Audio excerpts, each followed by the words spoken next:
¿Podemos hablar de inteligencia artificial educativa sin caer en una nueva moda tecnológica? ¿Qué tipo de escuela estamos construyendo cuando la promesa dominante es más eficiencia? ¿Está la IA ayudándonos a pensar mejor o solo a producir más rápido? Hola, bienvenidos a Después de Clase, podcast sobre actualidad educativa, innovación tecnopedagógica y transformación digital. Soy Alberto Grados de Lima, Perú. Para responder estas preguntas y otras más, hoy tengo el gusto de conversar con Carlos Magro Mazo, desde España, educador, consultor y coautor del libro IA y Educación, una relación con costuras. Libro del que vamos a hablar y aprovecho para recomendar muchísimo, es un extraordinario libro. Carlos es una de las voces más lúcidas en el debate sobre innovación educativa en España y ahora en América Latina también. Su mirada es crítica, humanista y habla de la tecnología y de tal manera que se ha convertido para mí en una referencia obligada para quienes intentamos pensar en la educación desde la complejidad y no solo desde el entusiasmo fácil.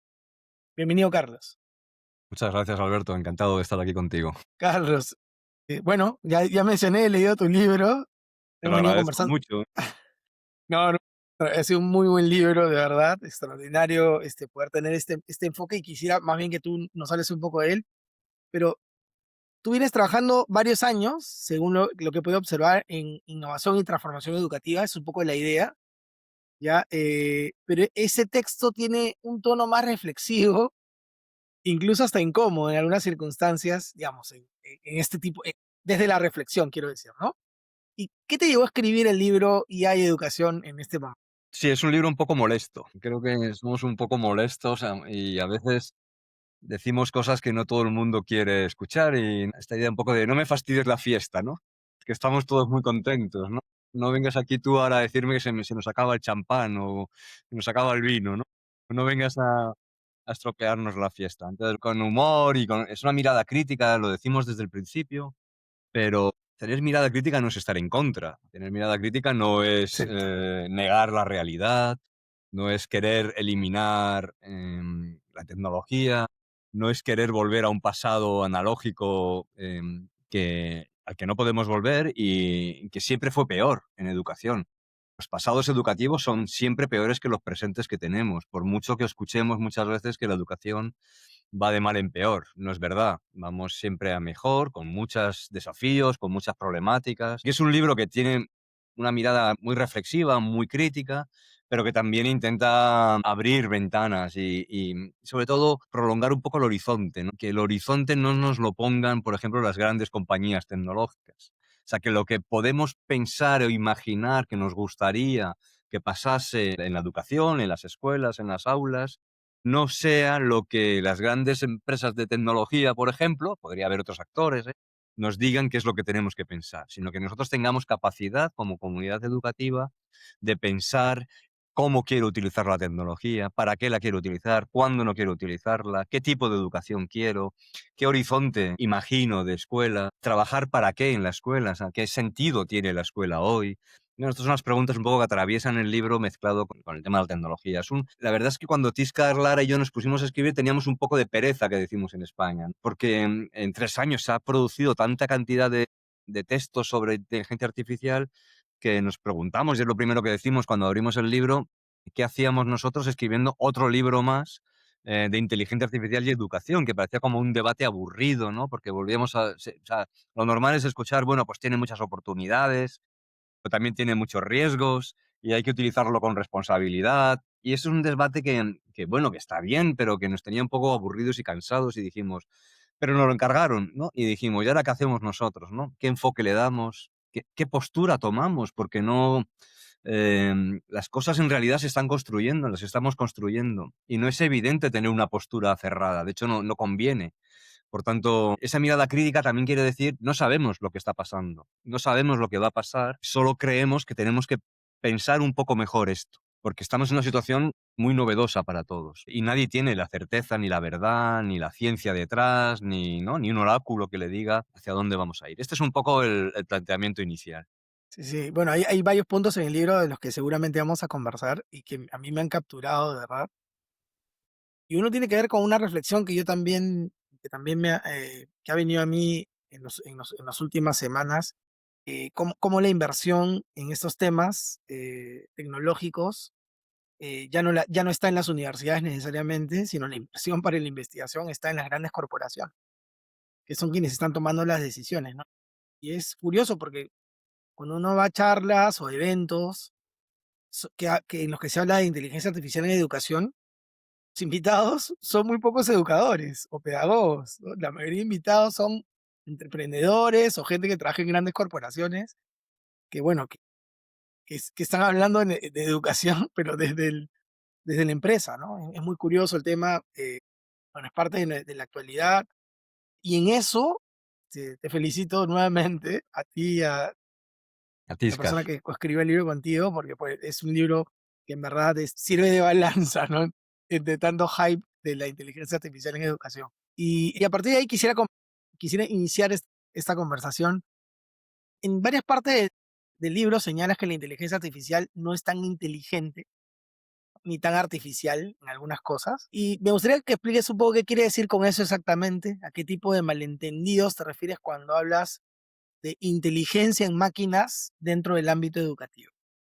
Esto hay mucho escrito sobre, de hecho hay un libro muy interesante que se llama Ni inteligente ni artificial, está muy trabajado. Sí, Bueno, no es inteligente en los términos en los que nosotros hasta ahora hemos entendido la inteligencia, que también es un concepto difícil de atrapar para nosotros. Pero podríamos decir que nosotros tenemos una cognición consciente. Somos conscientes de que estamos pensando y de que pensamos y de que producimos conocimiento. Y cuando yo estoy hablando contigo, no cojo palabras aleatoriamente que suenan bien y te las suelto. Podría pasar, ¿eh? Podría ser que yo tengo, ¿no?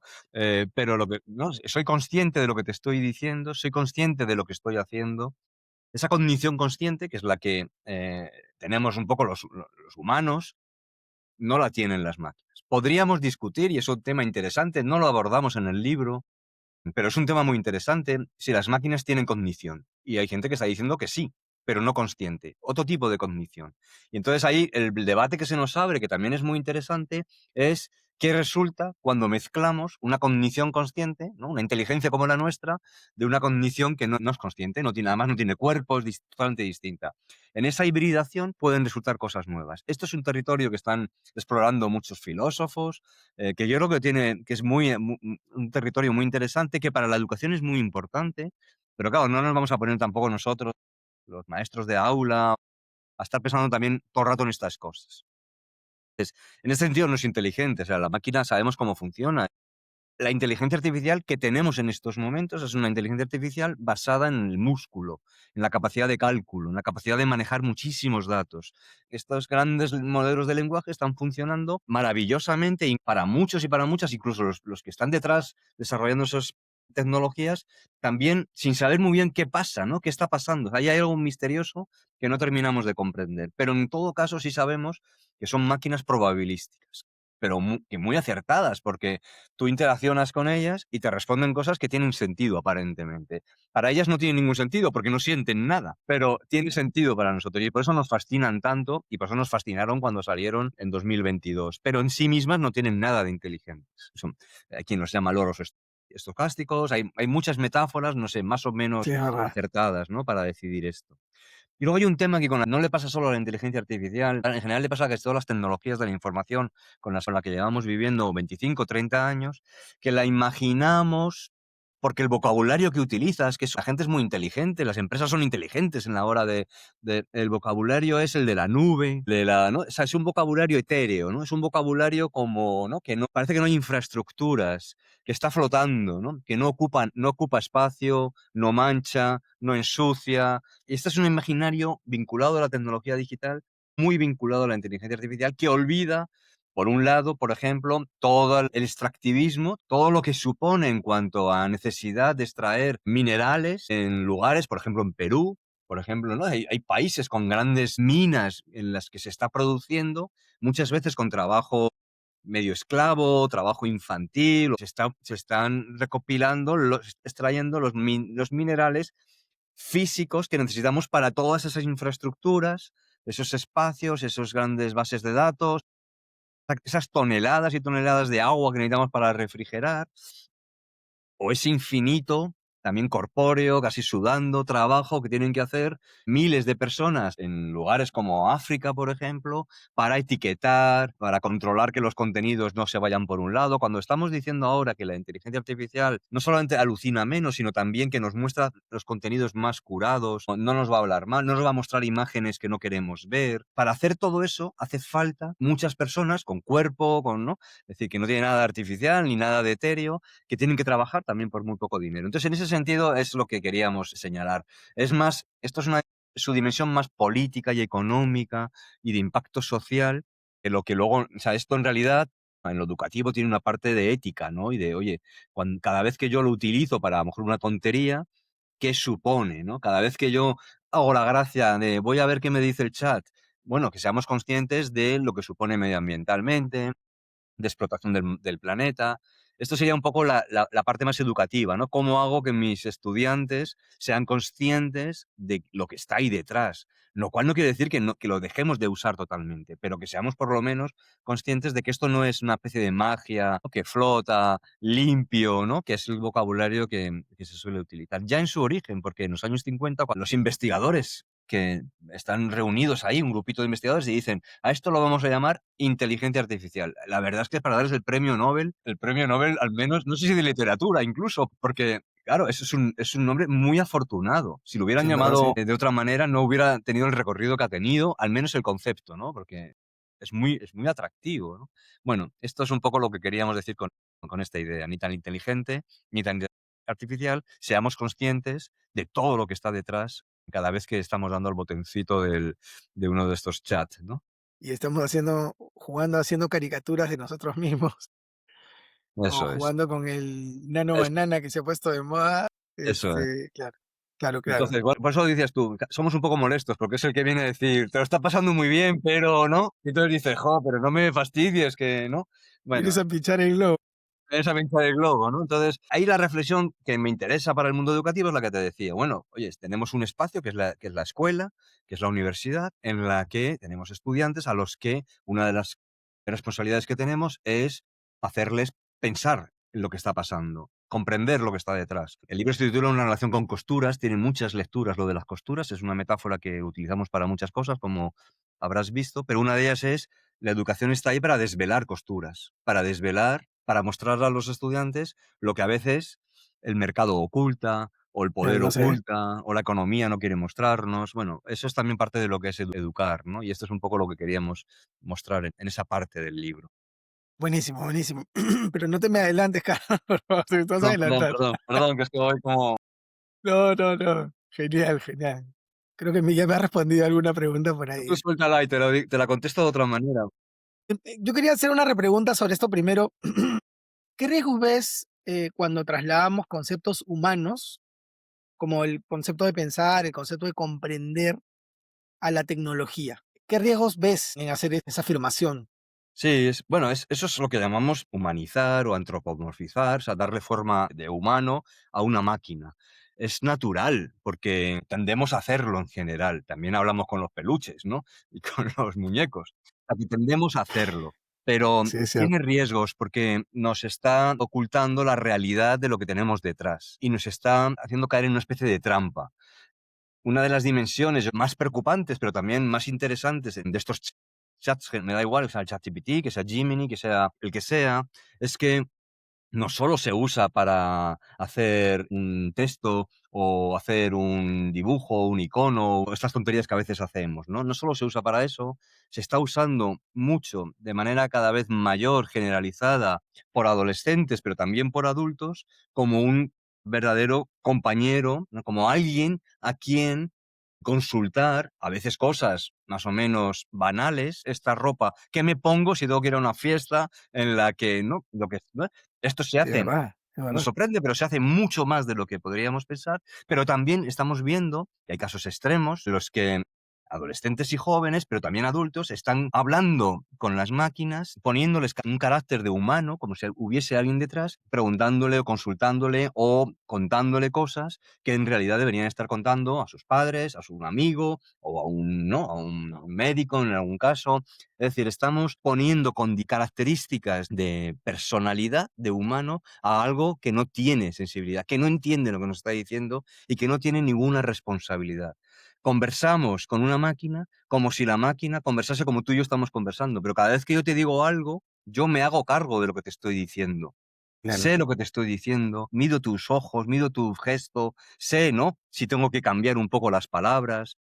Y esto no lo tiene la máquina. Entonces, antropomorfizar, que es un poco lo que desde que le llamamos inteligencia artificial, y la primera máquina aquella, ELISA también, de los años 60, ya hacía eso, y hay películas que nos cuentan esto de mil maneras, bueno, pues tiene un riesgo grande de, ¿no? De, bueno, de caer en la creencia de que lo que tengo al otro lado es un sujeto que se hace cargo de mis problemas, que conversa conmigo entendiendo lo que está diciéndome y lo que yo le estoy diciendo, y por tanto, bueno, pues ahí hay temas éticos y temas incluso de cuidado y de relación muy, muy bueno, que hay que pensar, ¿no? Un poco más y que hay que explorar y que también a lo mejor habrá que educar para que sepamos hasta dónde podemos llegar. Sí, totalmente de acuerdo. Justo ahí, hace, bueno, poco más de un mes creo salió un informe de Common Sense, debe ser Common Sense Education, esta organización en los Estados Unidos que trabaja temas de ciudadanía digital, que habla de lo que mencionas, ¿no? De cómo hay muchos adolescentes y preadolescentes haciéndole consultas a los chatbots de inteligencia artificial de cosas que debería hablar con los padres, ¿no? De cosas delicadas que ellos entienden que sus padres quizás, mis padres no me comprenden, ¿no? Como Claro. entienden que estas herramientas responden casi siempre de forma positiva, favorable, dándote una palmadita en la espalda. Esto es importante, ¿no?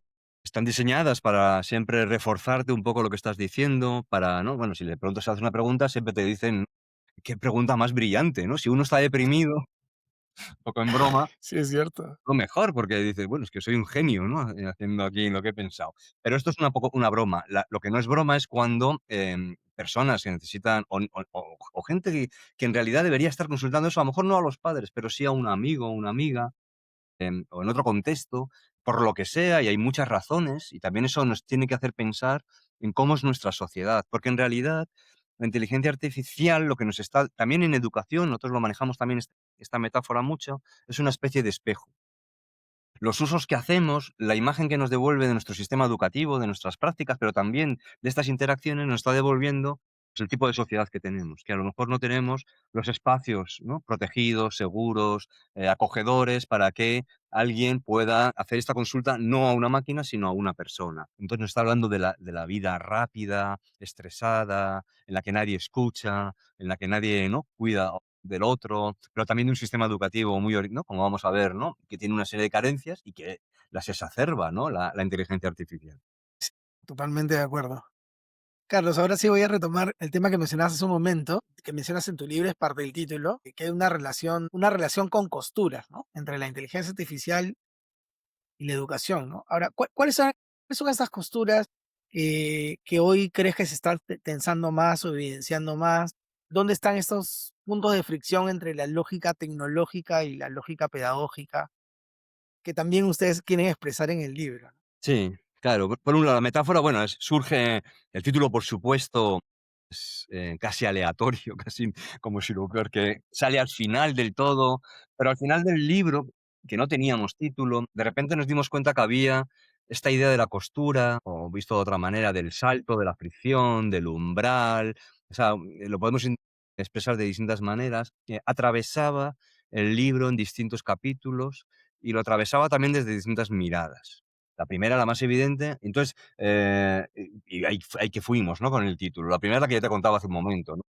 Si algo es la educación, es un lugar para desvelar lo que está oculto, ¿no? No vamos a la escuela, en principio, cuando pensamos en términos freirianos, o en términos de pedagogía crítica, o en términos de ciudadanía, pues vamos a la escuela no para reproducirlo, ¿no?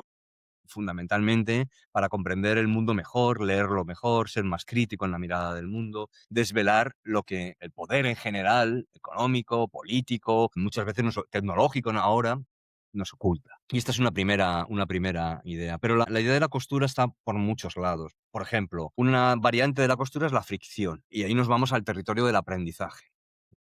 Sostenemos, y esto es evidente, que aprender cuesta. Cuesta un esfuerzo y supone superar una fricción.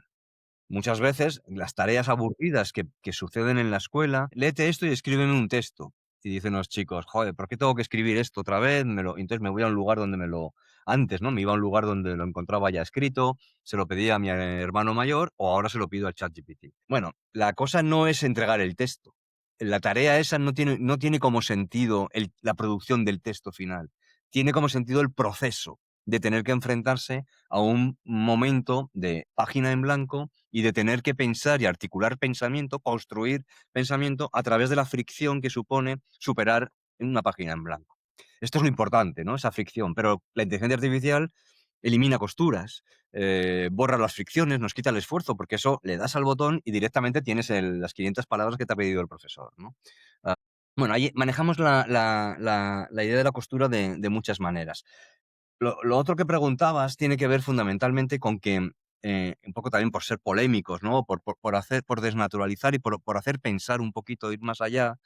Lo que venimos a decir es que, en realidad, la lógica de la IA, que es una lógica que tiene que ver con la eficiencia, con la productividad, con la automatización, con la velocidad, esa lógica es una lógica antieducativa.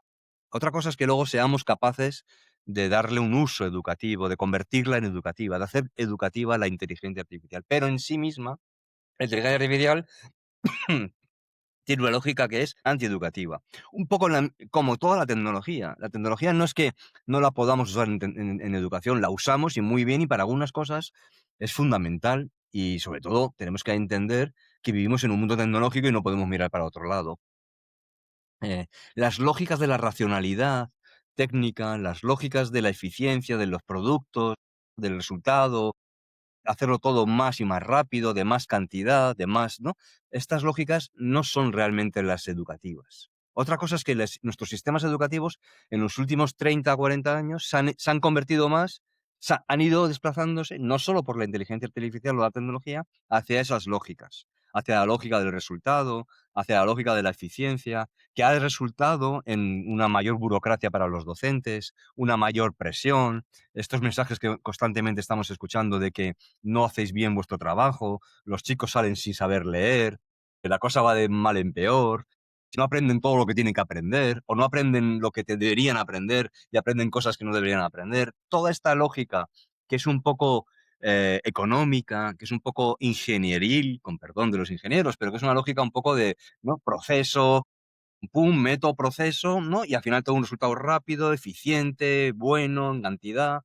Esa lógica que se ha instalado un poco, esa lógica de los indicadores, de los exámenes estandarizados, toda esa lógica dialoga muy bien con la lógica de la tecnología y, por tanto, de la inteligencia artificial. Y desde nuestro punto de vista, tiene muchos riesgos, porque va en contra del tiempo calmado, del debate sereno, del cuidado, del afecto, de entender la educación no solo por lo que tiene de útil inmediatamente, de entender la educación no solo porque nos da herramientas para trabajar, no, que también, todo eso también, no es que no, pero la educación es algo más que una educación para el trabajo, es algo más que una educación solo para tener herramientas para ser eficiente, es algo más, es algo que tiene que ver con el diálogo con el otro, con la construcción de, ¿no? de sociedad, con la construcción de lo común, y todo eso requiere tiempo. Claro, porque yo tengo que atender a mis alumnos casi uno a uno, no puedo porque me meten. Esto es un poco también lo que planteamos, ¿no? Entonces, una de las costuras sería que en realidad estamos manejando dos sistemas, el educativo y el tecnológico, que dominan la educación ahora mismo, que en el fondo son que están opuestos, ¿no? Y ahora es nuestra labor. Nuestra labor es cómo hacemos ¿no? Educativa, la tecnología educativa. O sea, cómo hacemos realmente educativa lo que a veces nos venden como tecnología educativa o inteligencia artificial. Es cierto, es cierto. Es cierto. Es complejo. Ya me hiciste dudar. Yo hice una maestría en tecnología educativa, estoy empezando a dudar. No, porque yo también llevo 25 años trabajando en tecnología educativa. O sea, lo más importante que tenemos que comprender es que la escuela de hoy, como la vida de hoy, como la vida de siempre, en realidad es tecnológica, está mediada por la tecnología. O sea, hay una cosa evidente, la escuela prepara para la vida, esto lo hemos asumido todos, ¿no? No solo para el trabajo, prepara para la vida. La vida de hoy es una vida mediada por tecnología. también por inteligencia artificial. Luego, lo que sí que no podemos hacer es mirar para otro lado, intentar sacar la tecnología del aula. Ya veremos cómo la incorporamos en los procesos de enseñanza y en los procesos de aprendizaje, pero desde luego, educar en tecnología, educar en inteligencia artificial, dedicar tiempo para que nuestro alumnado tenga esas capacidades que a veces son críticas, otras veces son funcionales, para moverse en un mundo absolutamente mediado por tecnología, es imprescindible. Luego, la escuela no necesita menos tecnología, necesita más tecnología y necesita tomarnos más en serio la tecnología. Otra cosa es que lo que a lo mejor no necesitamos es, el discurso que las grandes empresas nos dicen que, ¿no?, de lo que para lo que sirve la tecnología, o no necesitamos un enfoque que sea solamente utilitario. No quiero gente que maneje muy bien el computador. Quiero personas que sean capaces de tener una mirada, más crítica, más reflexiva, en los pros y los contras de lo que está pasando con la tecnología. Pero desde luego, la escuela necesita tecnología y necesita educar en tecnología. Es urgente. Que cada día que pasa Sí, sin hacer esto es un problema. sí, sí, no, estaba bromeando hace un momento. Y ustedes en España todavía han vivido pues situaciones más complejas porque estas intervenciones del gobierno, menos tecnología en las escuelas y todo lo demás, claro, de hecho ha hecho que muchos educadores o gente relacionada al mundo educativo intervenga y vamos a pensar mejor antes de tomar decisiones que probablemente estén en contra de lo que está ocurriendo en la realidad, ¿no? Porque, Eso es. digamos, la educación es una ciencia social, ¿no? Entendida como ciencia, ¿no? Sería como una ciencia social. Y está afectada por todo lo que pasa en la sociedad y la tecnología no es ajena a la sociedad. Ahora, por ahí va mi pregunta de nuevo. ¿Tú crees que el sistema educativo está cediendo demasiado terreno al discurso tecnológico, pero entiende la tecnología como utilitaria únicamente? ¿Qué crees que está pasando ahí con respecto a la escuela y la tecnología? Sí, es complejo, pero yo creo, o sea, por decirlo así en breve, creo que sí, que, que estamos aceptando sin suficiente calma, crítica y reflexión un discurso impuesto desde las grandes, empresas de tecnología, un discurso muy solucionista. Y es un discurso que no es nuevo, que ya hemos escuchado, es decir, que los que tenemos un poco más de años ya hemos escuchado esto, y donde pone inteligencia artificial ahora, podríamos poner cualquier otra de las últimas tecnologías en los últimos casi 100 años, te diría, y la frase se mantendría exactamente igual. Son siempre una mirada, es una mirada muy determinista a la tecnología, en el sentido de que la tecnología está aquí y hace, y algunos dirán esto es lo peor y otros dirán esto es lo mejor, pero en ningún caso nos da oportunidad a nosotros, como personas, como docentes, para poder intervenir sobre la tecnología, para poder modificar el uso que hacemos de la tecnología.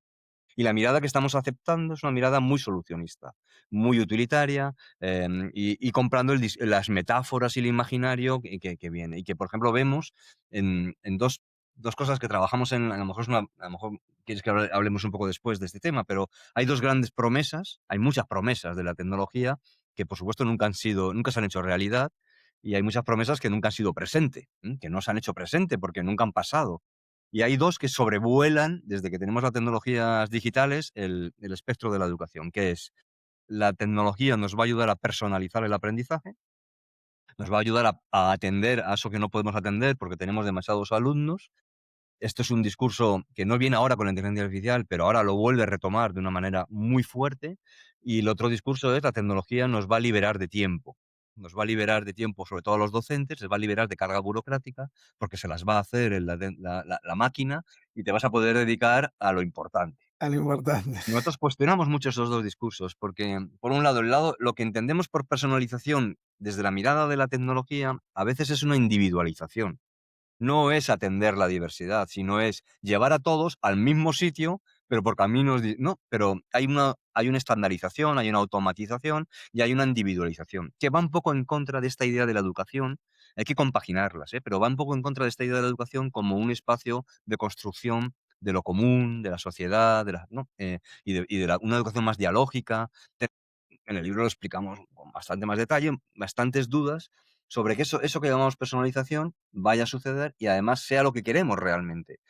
Nuestra sensación es que no es realmente lo que queremos. Queremos atender la diversidad, pero eso no es lo mismo que la personalización que nos venden las grandes empresas, que además se parece mucho a métodos pedagógicos superados, ¿no? Muy conductistas. ¿Cuál? Entonces, este es un tema interesante. El otro tema es lo de la famosa liberación de tiempo.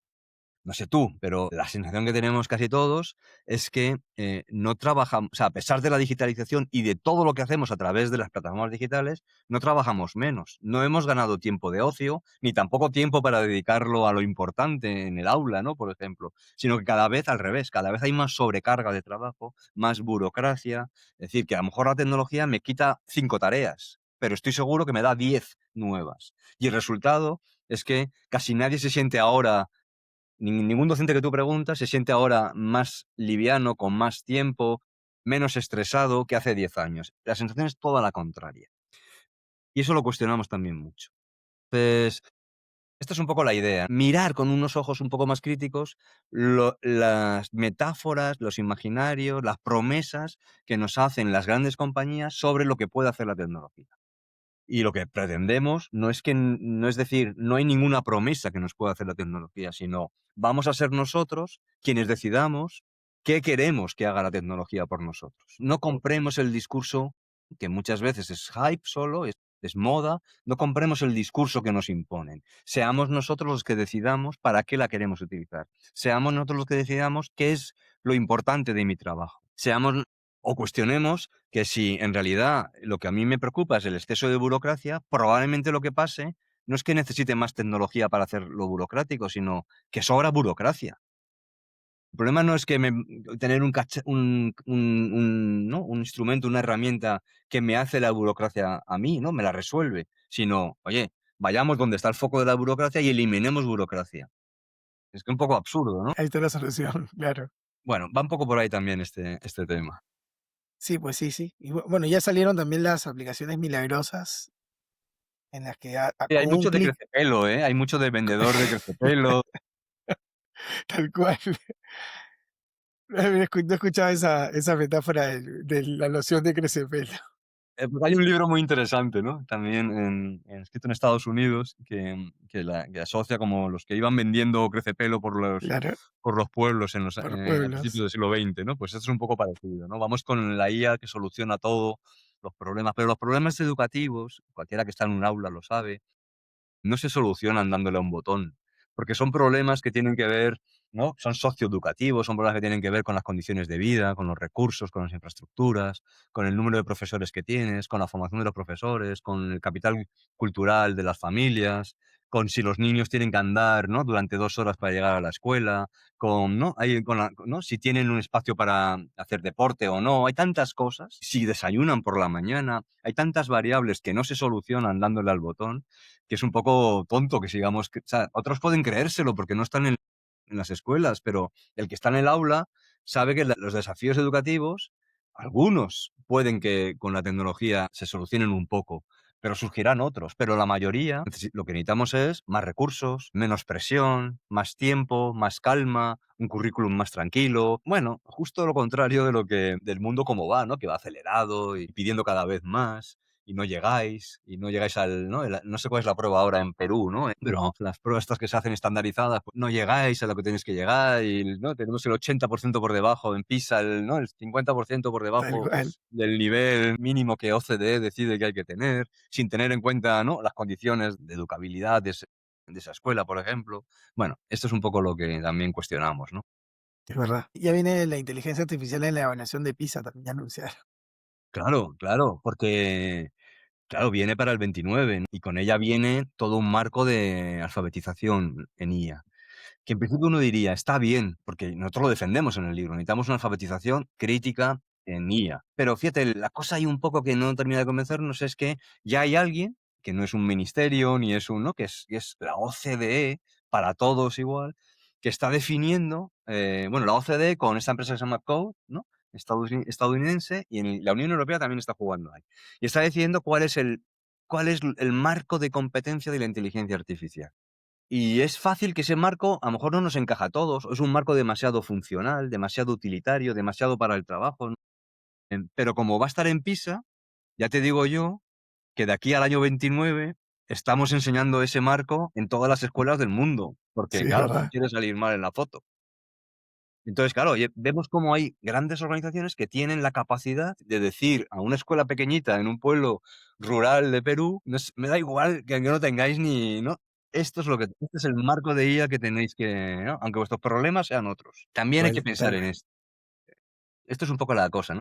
Esto es por decir que somos molestos. Somos molestos en el sentido de que las cosas hay que darle una vueltita, ¿no? Hay que darle una vueltita, porque si no, como hay que complejizar un poco las cosas y no creernos todo. Aún así hay que avanzar, porque si no estaríamos en la crítica solo. La crítica solo nos desactiva, la crítica desgasta y nos desactiva. Por eso proponemos una crítica propositiva, una poscrítica que se llama, ¿no? Una crítica que dice, bueno, ¿y ahora qué? Después de tanta crítica, ¿qué, no? ¿Qué propone? Que es un poco lo que plantea en el libro, es parte de lo que más me gusta, que no casi todos los abordajes que hacen, estaba releyendo la parte de la memoria, por ejemplo, que casi todos los abordajes que hacen la crítica, pero hay algún comentario por ahí de por dónde podría ir la cosa, que siempre es positivo.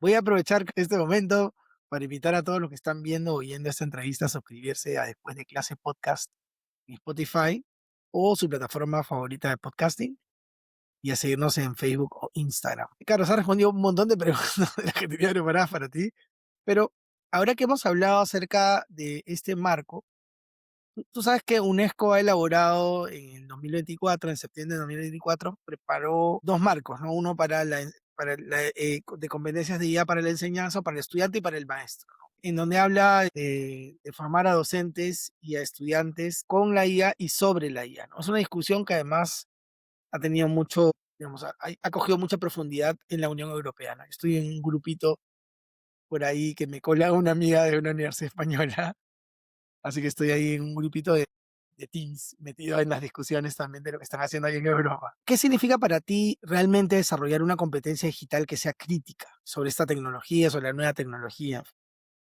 Es lo que estábamos hablando. En el fondo es desnaturalizar los discursos, querer siempre mirar detrás de la costura, ¿no? Esto está muy bonito, pero ¿qué hay aquí detrás? ¿Qué no estamos viendo del todo? Hacernos buenas preguntas, tratar de abrir el paquete de regalo, ¿no? Porque nos llega empaquetada, súper bonito, ¿no? Y pues tratar de abrir eso, ¿no? Un poquito, desvelar, ¿no? Esto es, en el fondo, de eso se trata. ¿Qué significa esto que decías? Este juego de preposiciones es importante, llevamos años con él, ¿eh? Porque llevamos años diciendo, con la tecnología necesitamos educar en tecnología y educar con tecnología, ¿no? En o sobre tecnología y con tecnología, que son dos cosas distintas. Muchas de las obsesiones que hemos tenido tenían que ver con educar con tecnología, porque como la tecnología, incluso, y ahora la IA, se nos presenta como esa especie de bálsamo de fierabrás, que diría el Quijote, ¿no? Como esa solución que nos apaña la clase y nos da solución a muchos de nuestros problemas, y como las clases son muy demandantes, porque un docente en el aula necesita metodologías, gestión de aula, necesita, ¿no? Entonces, claro, ahí llega algo que me promete que me va a aliviar un poco, por lo menos, mi día a día, y hemos intentado hacer de la tecnología, yo qué sé, lo que capturaba la atención de los alumnos, lo que les motivaba, lo que les hacía aprender más, lo que nos permitía que aprendiesen en casa, ¿no? Es decir, que la hemos querido utilizar para aquello que no llegábamos. Eso es el educar con tecnología. Y esta ha sido un poco nuestra obsesión. Una obsesión que no hemos sabido desarrollar bien, porque muchas veces lo que hemos hecho con tecnología es lo que hacíamos de toda la vida, dispositivo, ¿no? Con un dispositivo, con una tecnología, pero no hemos innovado en la pedagogía, no hemos hecho una transformación realmente profunda, no hemos incorporado nada nuevo. Hemos hecho lo de, ¿no? Hemos cogido la tablet y le hemos metido un PDF con el libro de texto. Más o menos. Y hemos prestado muy poca atención, a pesar de que, por ejemplo, en la Unión Europea, la competencia digital, o sea, el saber sobre tecnología es una competencia clave, es tan importante como la competencia matemática. Desde hace 25 años o 20 años no le hemos prestado atención, porque hemos pensado, son nativos digitales, ellos ya saben, manejarlo lo maneja cualquiera, cada vez es más fácil. Porque otra de las, perdóname, en inglés la costura es el seamless. Una cosa sin costuras es una cosa seamless.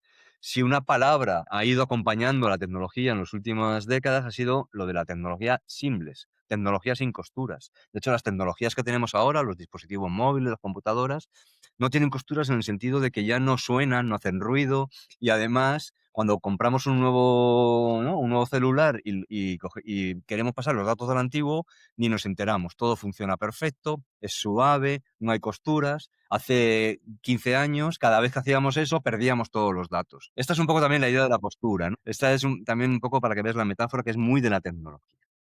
Entonces, ¿no? Te estaba contando esto porque hemos desatendido lo que para mí era más importante. Antes que educar con tecnología, que bueno, nos parecía que era interesante, deberíamos haber hecho un esfuerzo muy grande para educar sobre tecnología, que era lo más importante, porque ahora nos damos cuenta que lo que tenemos son generaciones y generaciones, incluso treintañeros, que tienen dificultades no para manejar la tecnología, que ya se han encargado de que sea muy fácil de manejar, sino para comprender los riesgos de la tecnología, para comprender lo que se mueve detrás de la tecnología, para poder desvelar las costuras de la tecnología, para poder hacer un uso crítico, para no perder autonomía, no, es decir, que en realidad lo que necesitamos es una alfabetización crítica en el sentido de que cuestione las cosas sobre la tecnología.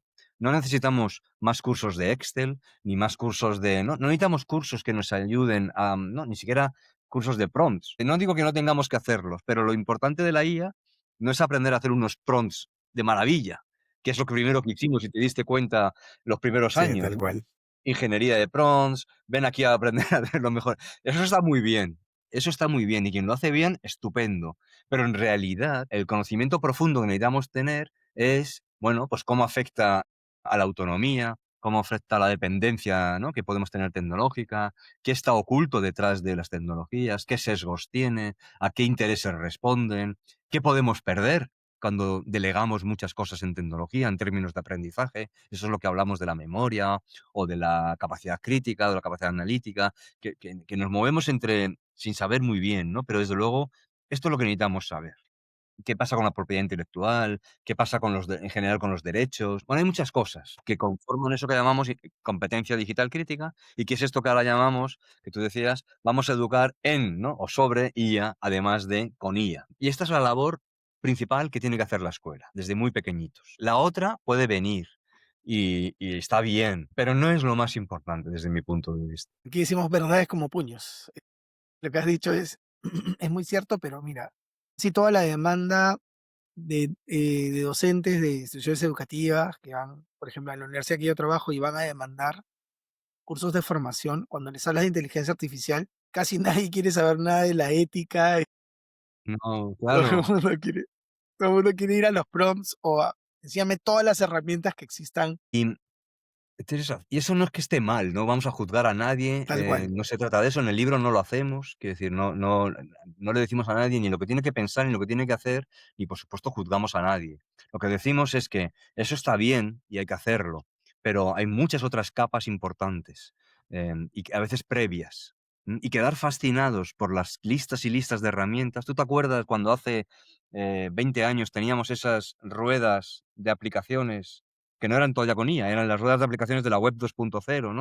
Para hacer Claro. vídeo, para hacer audio, para Y hacer texto, ¿no? están Y ahí tenían todos todas los colorcitos, enumeradas. todos los iconos, ¿no? Bueno, estamos en ese paradigma, es el paradigma de la rueda de miles de aplicaciones que a mí saturan, porque dices: "Ya no puedo más, es que cada día sale una nueva", ¿no? Entonces, es verdad que hay docentes muy buenos en eso, porque son capaces de estar al día, explicárselo a sus compañeros, y eso está muy bien. Yo no quiero mandar un mensaje de que eso no haya que hacerlo, y hay que probar, y hay que probar con tus estudiantes, pero necesitamos un poco más capas de profundidad, necesitamos un poco más de complejidad, necesitamos no ser tan naif, ¿no? Para creernos que esto es una cuestión solo de herramientas. Hay mucho más detrás, mucho más, porque detrás de la guía hay poder, hay economía, hay sesgos, hay injusticia epistémica, en el sentido de que responde a una manera de ver el mundo, que es la manera de los hombres blancos, ¿no? Y responde a esa manera de ver el mundo y, por tanto, eh, como educadores, yo si estuviese en una empresa cada uno que haga lo que quiera, pero como educadores tenemos ese compromiso también, ¿no? Por ser un poco más perspicaces, ¿no? Por ser capaces de también, aparte de enseñar a usarlo, ser capaces también de mostrar un poco la cara oculta, ¿no? La cara oculta, lo que no queremos ver, abrir un poco la caja negra. Esto es un poco la idea. Y esto es muy importante. Pues si no lo hacemos, si no lo hacen los docentes, no se lo van a enseñar a sus estudiantes y acabaremos creando, ¿no? Tendremos una sociedad fascinada por las aplicaciones, pero con muy poca capacidad de tener un pensamiento un poquito más profundo, ¿no? ¿Qué consecuencias tiene? ¿A quién beneficia? ¿A quién no? Pero también en términos de aprendizaje, ¿no? ¿Qué pierdo si utilizo esto sistemáticamente? ¿O qué puedo ganar, eh? No queramos ponerlo todo en negativo, pero tener esto claro, no irreflexivo, claro, bien conscientes. Sí, bueno, no es que al terminar de leer el libro sales deprimido, si no tienes una postura más crítica. Y eso es algo que me gusta y por eso lo voy a recomendar mucho y seguramente voy a poner mi crítica o análisis del libro también en algún post. Carlos, pero ahora, ¿cómo hacemos? ¿Quién asume el rol? ¿Quién toma la batuta y dice, vamos a empezar a hacerlo así? ¿Desde dónde? Bueno, cada uno desde el sitio en el que esté. Yo creo que este es un tema tan grande, con tantas dimensiones, que no podemos mirar para arriba, decir, a ver, gobierno, haga algo, ¿no? Porque además los gobiernos tienen las manos muy atadas, ¿no? Porque esto es macro, ¿no? Sobrepasa a los gobiernos. Y tampoco los gobiernos pueden decir, como están diciendo, yo que sé, en el ámbito educativo, a los docentes, vosotros sabréis, solamente os pido que hagáis un uso responsable, ¿no? Dice los gobiernos. O las empresas que se lavan las manos y dicen, yo te regalo mi sistema de inteligencia, todo mi ecosistema, se lo doy a tus alumnos gratuito, pero tú, profesor o escuela, te encargas de que el uso sea ético y responsable. Eso tampoco está bien, ¿no? Entonces, ¿por dónde empezar? Yo creo que cada uno tiene un ámbito de actuación. Y eso es lo que tenemos que trabajar. Y luego hay ámbitos de actuación que son más individuales y otros que son más colectivos. Si tú eres un docente, la docencia es una profesión muy individualizada. Y esto es un problema. Porque, claro, sobre sus hombros cargan demasiada responsabilidad. Mi recomendación siempre es, en este ámbito que son tecnologías emergentes, que no sabemos muy bien qué hacer, unirse en un pequeño grupo y en un pequeño grupo en el que tengamos, ¿no? Dentro de una escuela, por ejemplo, aquellos que manejan, que siempre están a la última, que manejan un poco todas las aplicaciones. Están muy bien, que entren al grupo. El que critica todo, el que está siempre viéndole la parte, el que nos fastidia la fiesta, que entre al grupo también. Entonces, generar un grupo en el que haya distintas habilidades, ¿no? Para poder pensar esto un poco mejor y pensar qué podemos hacer en el aula. ¿Qué podemos hacer en el aula? Es una pregunta, además, contextualizada. No es lo mismo el aula de primaria que el aula en la secundaria, no es lo mismo en un, ¿no? Entonces, esto es lo que hay que hacer, cada uno desde su lugar, pero claro, si yo subo hacia arriba, ¿qué tiene que hacer un equipo directivo? Un rector, un equipo directivo, un director de centro, una directora de centro. Bueno, pues tiene que asumir su parte de responsabilidad. Tiene que generar espacios para que se puedan dar esos espacios de conversación y de discusión. Tiene que ofrecer formación a sus docentes, ofrecer formación también a lo mejor a las familias de los estudiantes. Tiene que generar las condiciones de posibilidad para que las cosas y tiene que poner un poco las barreras para que aquello no sea un mercado, porque es muy fácil convertirse en un mercado en el que entran Google y Microsoft y arrasan, porque yo llego con esto que brilla más, toma, te lo regalo para, ¿no? Y entonces ellos tienen esa responsabilidad. Y hacia arriba también. Lo que estamos viendo es administraciones educativas que o bien no hacen nada, hay muchos casos que no hacen nada, o bien están directamente lanzándose a los brazos de las empresas tecnológicas. ¿Por qué? Bueno, a lo mejor porque les prometen soluciones a problemas y se lo creen, ¿no? Que tienen en sus, ¿no? ¿no? En sus regiones donde ellos gobiernan y les prometen una solución y lo abrazan, porque tienen en educación tenemos un pequeño complejo, porque cuando llegó la pandemia nadie estaba preparado. Llevábamos 20 años o 25 con lo digital, llega la pandemia y casi nadie estaba preparado. Nadie sabía cómo dar una clase, no teníamos, ¿no? Tanto, y no estábamos preparados. Y ahora la gente dice, las instituciones, las universidades dicen, ahora no van a decir de mí que no estoy preparado. Ahora voy a ser el primero que voy a lanzarme a introducir la inteligencia artificial en todos mis sistemas, porque no quiero que me vuelvan a decir, ¿no? Que no estás preparado, que estás desfasado, que no vas con los tiempos. Entonces hay ese pequeño complejo de inferioridad, ¿no? Que a veces se tiene en educación. Asumimos ese discurso que dice que la educación tiene que ir al mismo ritmo que otras áreas, ¿no? Otras industrias o otras. Pero claro, es que la educación no es una industria, igual que la automovilística o la de los seguros. La educación es un proceso social, complejo, lento, observador en ciertas cosas. Pero como asumimos que, ¿no? La crítica de fuera que dice es que sois muy lentos, es que estáis en el siglo XIX, es que no evolucionáis. Pues tenemos ese pequeño complejo de inferioridad. Entonces, ¿qué hay que hacer? Pues yo creo que hay que, cada uno desde la responsabilidad y el espacio que tiene de responsabilidad, actuar. Y actuar significa no mirar para otro lado, actuar significa no decir, no, esto yo no lo quiero, lo prohíbo, ¿no? Que es un poco también lo que no queremos nunca decir en el libro. Ser crítico no es decir fuera, porque eso es imposible. Ser crítico significa asumir la responsabilidad que tiene, educar con y en inteligencia artificial en estos momentos. En algún caso, si es un profesor de filosofía, puede pensar con sus estudiantes. Si es un profesor de tecnología, puede desarrollar tecnología con ellos, o puede decir que se pueden hacer muchas cosas. Pero lo que no podemos hacer es ni caer en los brazos, así, ¿no? Rendidos de las grandes empresas tecnológicas que tienen intereses muy concretos, que no son educativos, por mucho que le digan que no, ni ser unos dejados, ¿no? Y ignorar algo que es la realidad en la que vivimos. Es totalmente de acuerdo contigo. Yo me sorprendí porque cuando empezó la movida de la inteligencia artificial, inmediatamente esto que ocurrió en la Unión Europea de formar estos grupos en Microsoft Teams, que se ha mantenido hasta ahora, porque hasta ahora hoy día, es más, hoy día han sido 2 correos del grupo, es esta propuesta de pensar en sobre la IA con la IA y en IA como 3 etapas o 3 partes indispensables articuladas dentro de un proceso de formación antes de hablar de competencias de inteligencia artificial me pareció fantástico. O sea, cómo fue el abordaje, ¿no? Ahora, el tema de hacerlo aterrizar también es lo complejo, ¿no? Y espero que este mensaje que has dejado de que los líderes educativos puedan asumir el tema de incluso promover el que hayan comunidades dentro de las instituciones educativas que puedan reflexionar, discutir sobre estos temas, ¿no?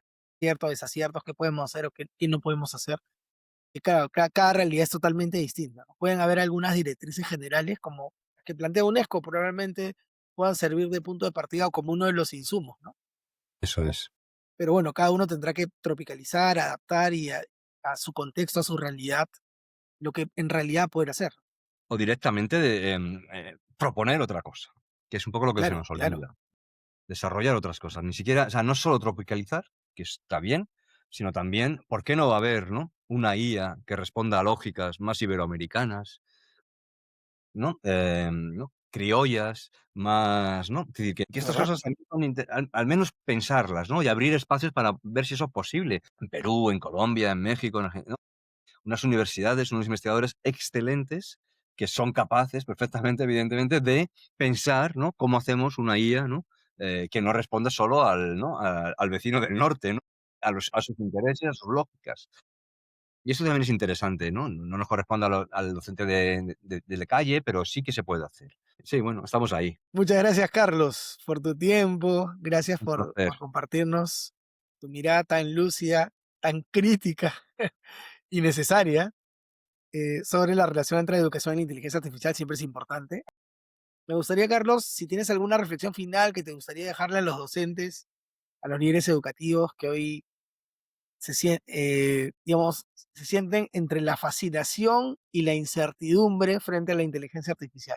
Sí, no, o sea, quiero decir, yo creo que lo primero, calma, un poquito de calma, porque la tecnología también juega con esta idea de actualización constante, rapidez, y esto nos abruma, nos paraliza en el fondo.